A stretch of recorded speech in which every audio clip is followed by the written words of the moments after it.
And we also need to go to our next topic. We're still in the topic of upskilling, and what's interesting here is that we are switching from the technical skills that we think you should be upskilled about to the soft skills. The keyword here is emotional intelligence, and to hear how that is important, we will hear from leadership facilitator Dominic Lai, who is also part of the community and will be joining us in a moment for a community talk interview that is called Set Talent into Motion with Emotion. And with that, I would like to welcome Dominic into our kitchen.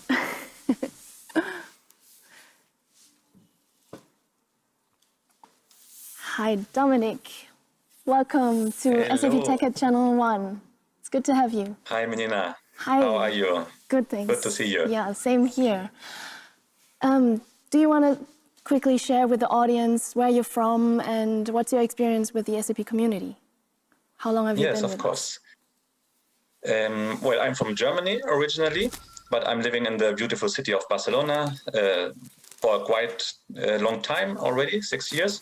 And I belong to the SAP community since 2007.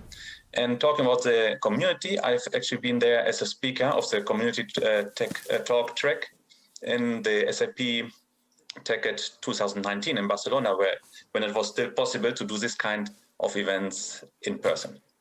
Really nice. The title of our community talk interview is Set Talent into Motion with Emotion.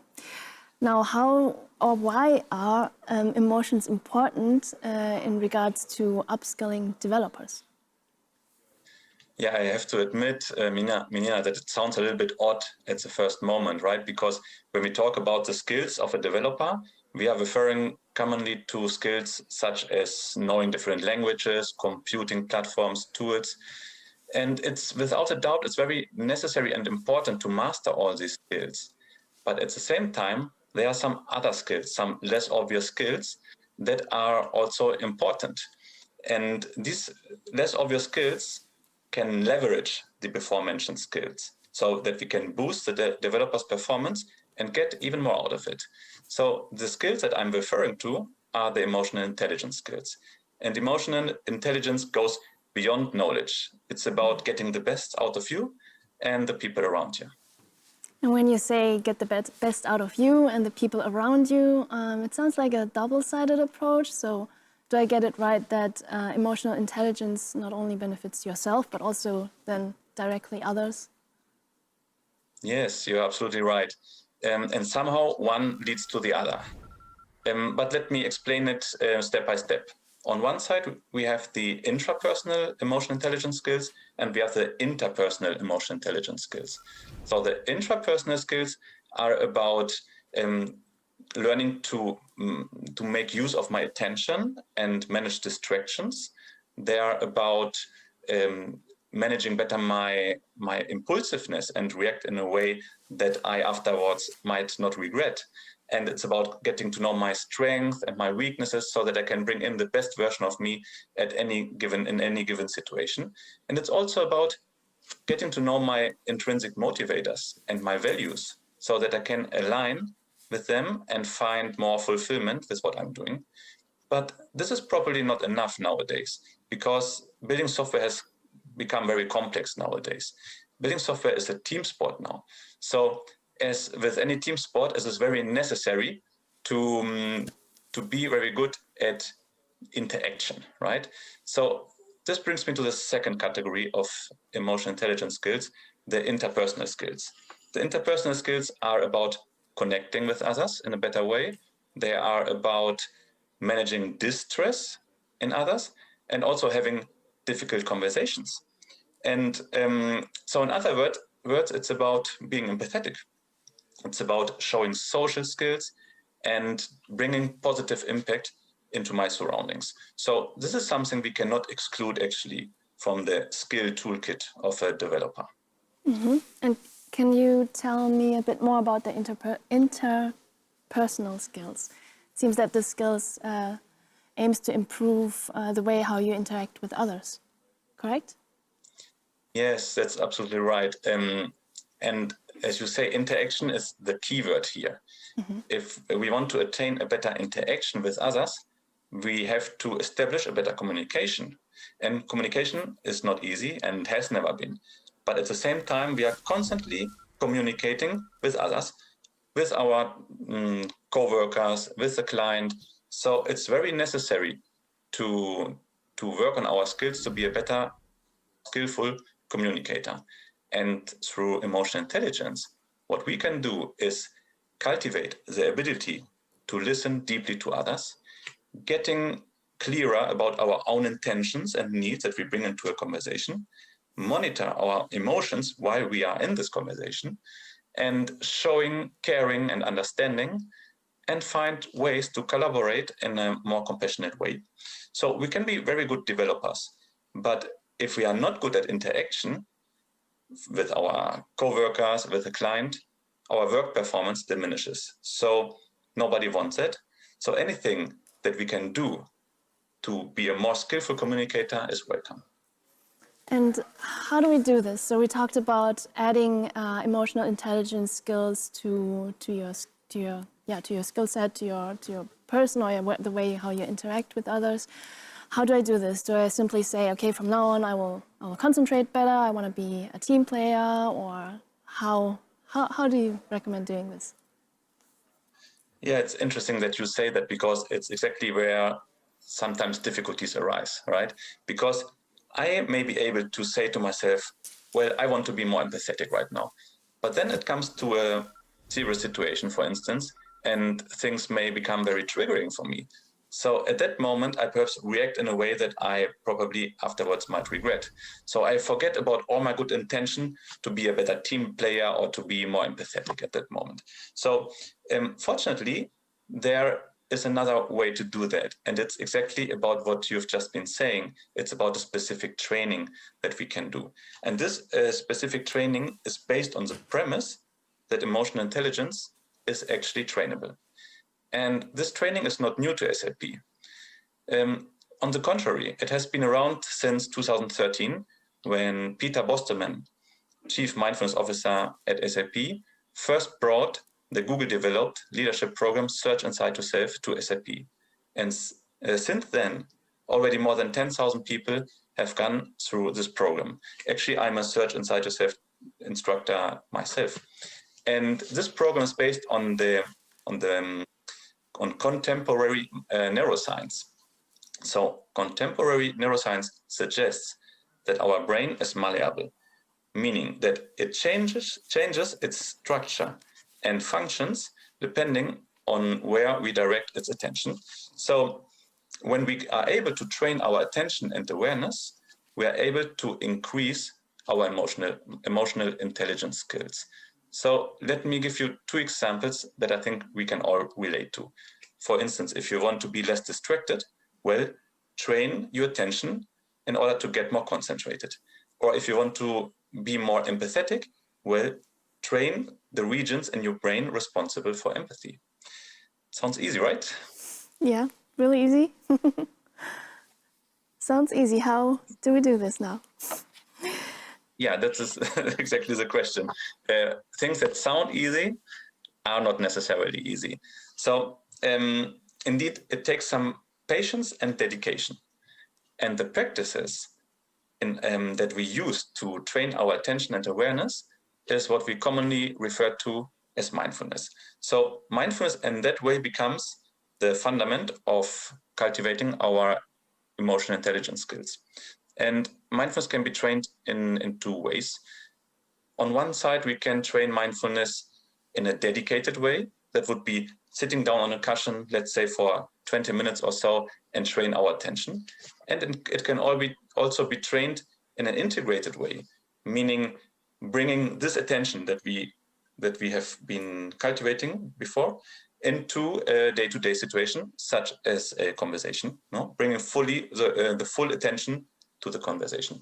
So my suggestion would be sit down on a cushion, and it's like going to the gym and train the attention, and then have the ability to bring this cultivated attention or this increased awareness into any day-to-day situation. So would you like to try out the formal practice of mindfulness, Mynyna? Mynyna and Max, yes. Yes, why not? Okay. So let's go for it.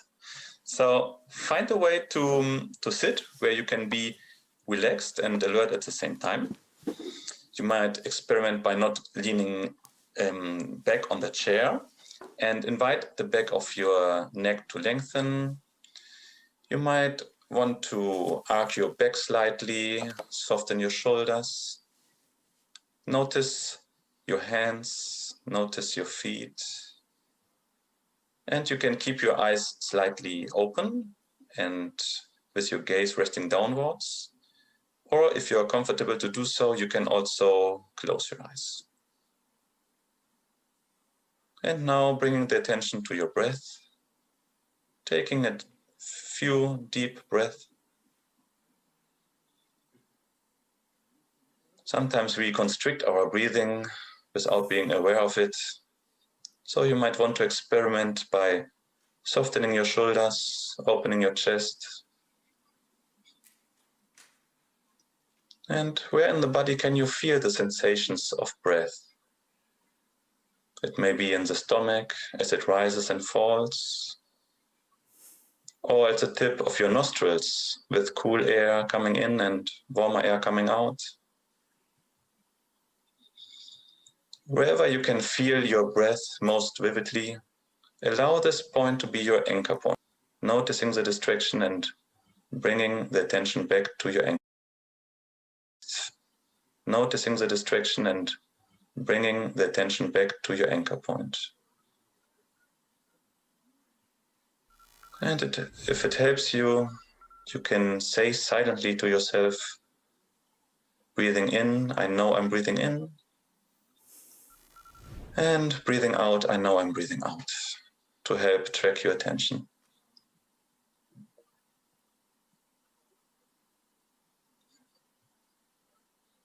Can you notice the moment your in-breath begins, how it continues, and how it ends? And can you notice when your out-breath begins, how it continues, and when it ends, and another in-breath begins?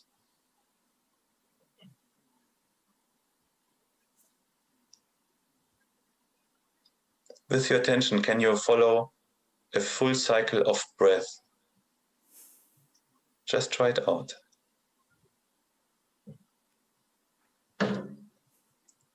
And now, as we move towards a close, try again to follow a complete cycle of breath with your gentle and collected attention.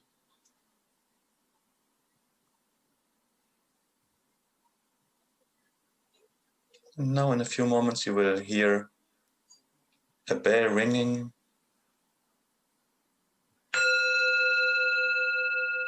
So you are invited to open your eyes again and connect back to this session, to this interview. And well, Mynyna, would you like to share a little bit your experience that you just had? Yeah, it was a short moment, but at the same time it felt long. It's super bright here, so it was definitely helpful to kind of get relaxed on my eyes a little bit, and it's crazy how many thoughts kind of come in and then get taken away through the breathing. Yeah, how is it possible that actually now with doing nothing, I mean, sitting here, just closing your eyes doesn't really mean that you're doing anything. So how does doing nothing really help us concentrate better? Yeah, it helps us to concentrate, and it helps us also to bring impact in our surroundings even, and this by doing nothing. And well, let me try to explain it, because it's a tricky question that you are doing to me. And also I would like to hear real life examples from how we implement our impact, how this impacts others, like when we are more concentrated.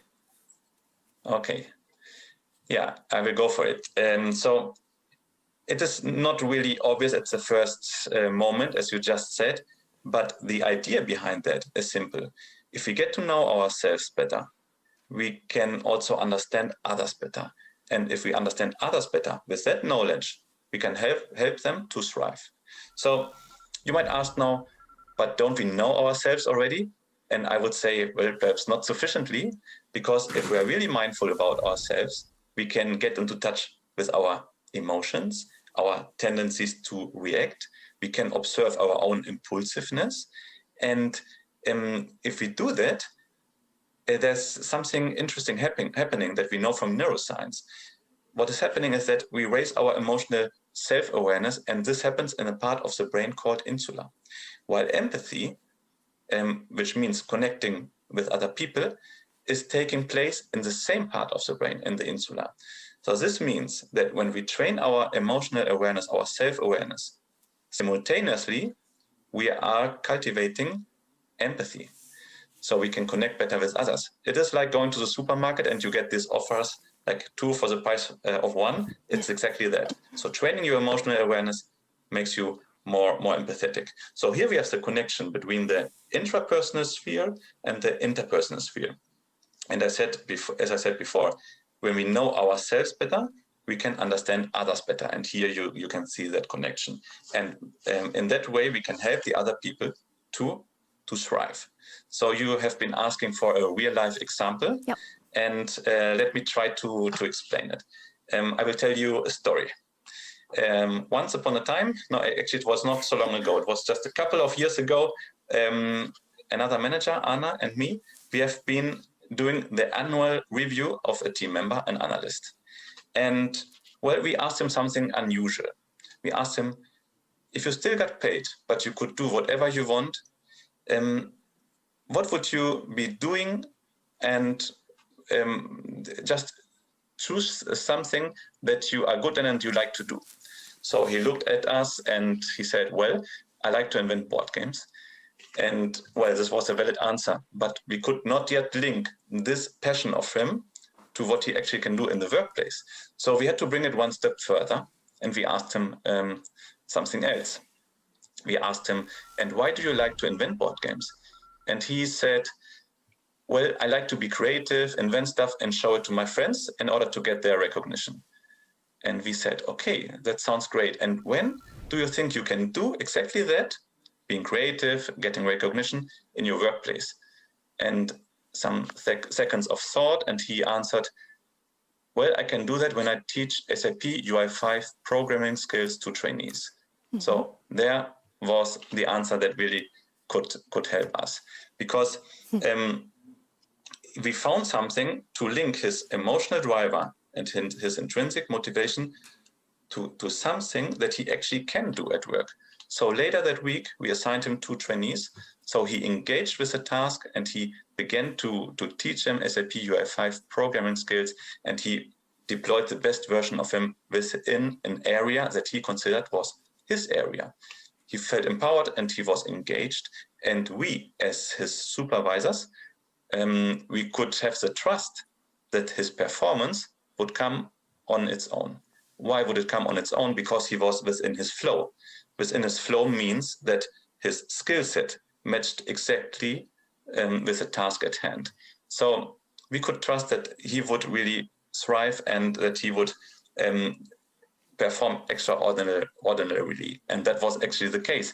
Later that year, he was promoted to team leader. So let me go through it in slow motion again, because I want to link it to what I said earlier. When we raise self-awareness, we can empathize better with other people. So the other manager, Anna, and I, we could empathize better with that person and getting to know what really moves that person from the inside, which was his emotional driver.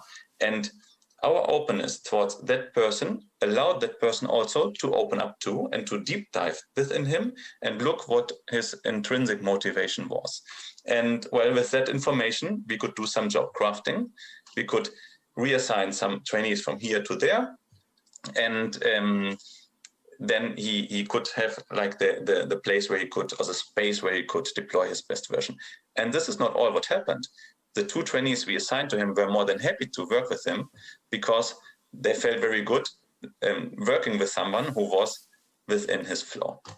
And as conclusion, perhaps, or getting to a close, emotions exist and can thus not be taken out of the workplace. So the invitation should be to benefit from them in the best way possible, and to ask ourselves, in which way do they do the best job for us, and help us to find our best version in which we perform in the best way, in an excellent way, and at the same time we feel good about that. So sustainable thriving is possible if we get to know ourselves better, if we self-lead us better, if we empathize better, and in that way afterwards can lead others with excellence. Thank you, Dominic, for shedding some light into what mindfulness is and emotional intelligence, giving also that real life example and also having that practice now with the meditation. Do you want to sum it up just in one sentence, what we just learned, the most important takeaway maybe? Yeah, I think the most important takeaway would be that get into touch with the deepest essence of the human, and he or she will thrive. Really nice. That would be my takeaway. Thank you, Dominic. Thank you so much. Okay, thank you, Mynyna. Thank you, Max.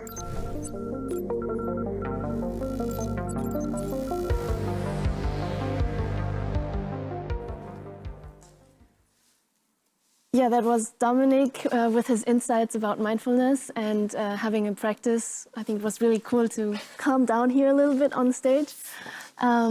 Dominic is actually also on social media and the community.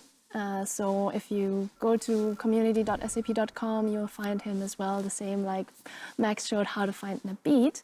But we also have, and you want to say something? Yeah, absolutely. I mean, I wasn't prepared that we are supposed to do exercises on the stage here. It was a surprise for you, Max. So, how freaking good was that with Dominic? I'm usually the first one when I'm convinced to do exercises to start laughing about it or something like that. But sitting here on the stage doing this mindfulness things was stunning. I mean, I definitely needed it. Okay. We rushed through the last 3 hours, 4 hours with lots of content. Yeah. And that's been really, really outstanding. I mean, Dominic told me before he was planning to do something like this, and I think he planned with 2 minutes something, but it really felt longer than that. And that's how time is so different. I mean, on really one side it's so long, but on the other side it feels like a very short time. But speaking of such a practice, if you want to practice more of that and you feel like, hey, that's actually like a nice break to have in between, we do have virtual mindfulness sessions here at SAP TechEd offered for you by the SAP team that is running those also inside SAP. Max, do we want to maybe show on the community this real quick or not? I think it's better to just talk say in a it. nutshell. Do you want to say it? Okay. And there's a whole section in the SAP community about emotional intelligence. Yeah, right? it's a topic page. So if you go to the homepage of community.sap.com, then that's where you find the topics. And if you go to mindfulness, then that's where you will find more about it by the community, and also the blog post where the virtual mindfulness dates and times are during SAP TechEd.